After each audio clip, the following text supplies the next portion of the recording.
Hola, bienvenidos a Biblioteca del Misterio. Yo soy Daniel Mosquera. Y yo soy Oscar Cardona. Este capítulo vamos a hablar sobre la muerte de Juana de Arco.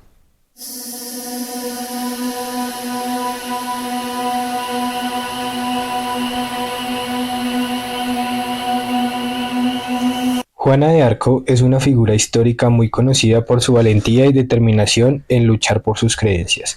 A pesar de ser una mujer muy joven y de origen humilde, Juana se convirtió en una líder militar y política francesa en el siglo XV. Juana nació en 1412 en el pueblo de Domremy, en el este de Francia.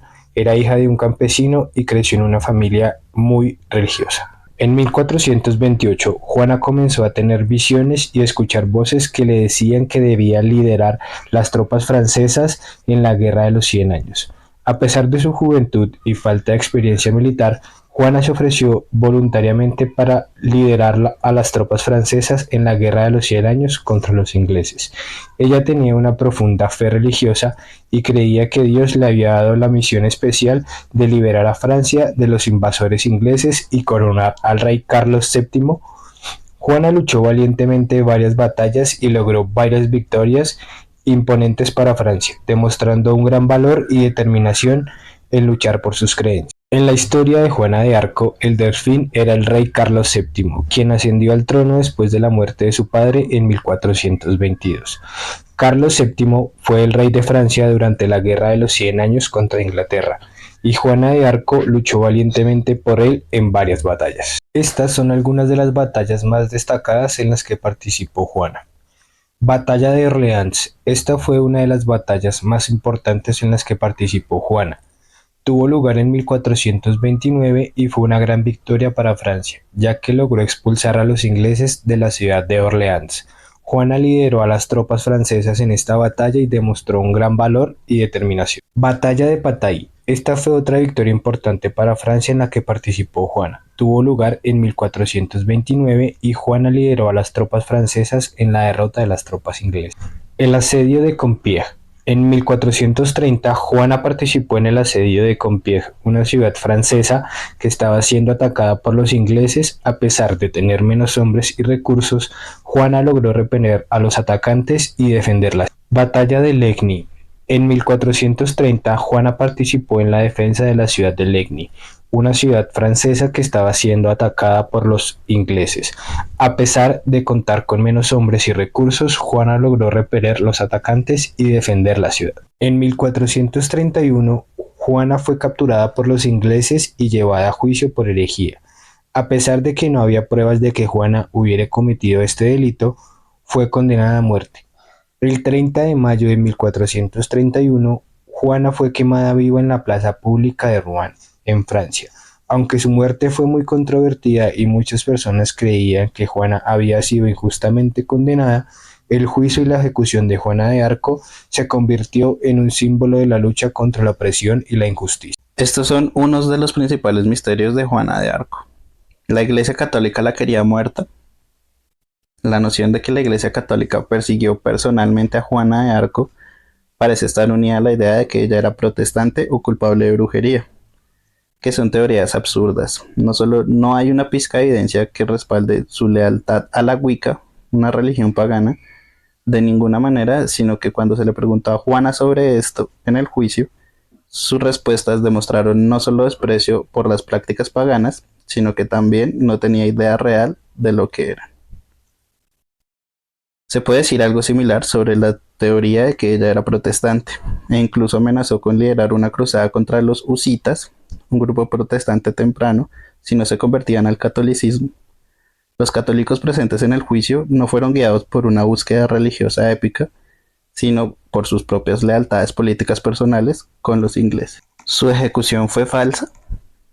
En 1436, 5 años después de que Juana fuera quemada en la hoguera, apareció una figura extraña e inesperada.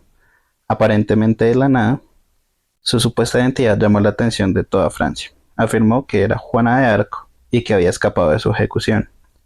Había muchas mujeres que decían ser la famosa Juana de Arco antes, pero esta mujer tenía parecido sorprendente con la joven guerrera, y lo más convincente de todo, los hermanos de Juana, Jean y Pierre, estaban con ella y atestiguaban la verdad de su cuento. Esta Juana afirmó que había logrado huir de sus captores y vivió en la oscuridad durante años. La historia llamó la atención de la nación y los tres viajaron por Francia. Le recibieron abundantes regalos e incluso visitaron a viejos camaradas de Juana, quienes la identificaron constantemente como la mujer que creían haber perdido hace 5 años.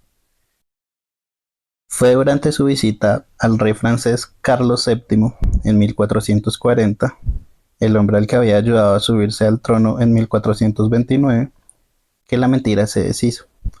Aparentemente, el rey le pidió a Juana que le contara el secreto que ella le había contado muchos años antes. La mujer no pudo responder y confesó su traición, revelándose a sí misma como una mujer llamada Jeanne des Armois.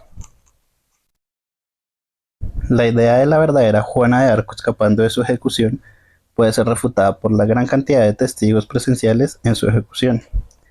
Los ingleses estaban tan preocupados de que la gente atestiguara que ella escapó, que hicieron que el verdugo empujara el fuego hacia atrás para que los presentes pudieran ver el cadáver carbonizado. Ella misma reconocía escuchar voces.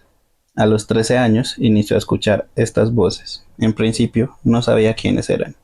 Después comprendió que Dios era quien le hablaba. Más tarde las identificó con Santa Margarita y Santa Catalina. De hecho, ella aseguraba que escuchaba las voces 2 o 3 veces por semana, las cuales eran una gran influencia que tenían sobre su juicio y sus decisiones. Las voces en su cabeza le dictaban qué es lo que tenía que hacer en cada momento, como por ejemplo, dónde atacar. Ella mintió sobre las voces en su cabeza. La aparición de 3 voces misteriosas en la cabeza de Juana envió a la adolescente francesa en su búsqueda para expulsar a los ingleses de su tierra natal. La acusación de que Juana estaba mintiendo acerca de estas santas voces era tan común en el momento como lo es hoy. En su juicio, a Juana se le preguntó con frecuencia sobre las voces, sobre lo que dijeron que hiciera y la naturaleza de sus apariciones. Teniendo en cuenta que Juana se representaba a sí misma y estaba sometida a un agotamiento físico y mental diario, no había sido sorprendente que su historia se desviara, pero no fue así. Bajo constantes cuestionamientos, el relato de Juana sobre sus visiones milagrosas permaneció constante. Juana experimentó su primera visión cuando tenía 12 años. Las voces le dijeron que expulsara a los ingleses del país y llevara al delfín Charles a Reims para ser coronado.